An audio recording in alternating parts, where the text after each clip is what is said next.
యెజబెలు ఆత్మ ఏలుబడి చేస్తున్న దినాల్లో ఉన్నాం. సత్యవాక్యం కరువైపోయింది, యథార్థమైన వాక్యం కరువైపోయింది. ఉన్నది ఉన్నట్టుగా వాక్యాన్ని చెప్తూ ఉంటే ఎవరికి నచ్చట్ల.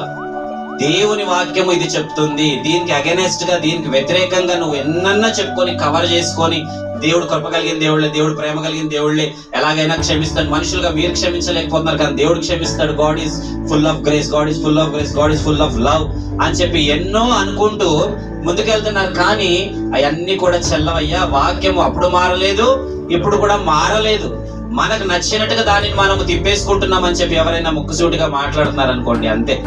The moment they speak like that, enemies start అవుతారు, శత్రువులు స్టార్ట్ అవుతారు, ద్వేషించే వాళ్ళు స్టార్ట్ అవుతారు.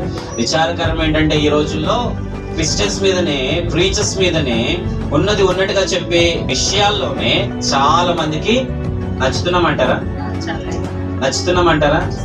నచ్చ నిజమంట ఎలా ఉంటదంట? చేదుగా ఉంటది.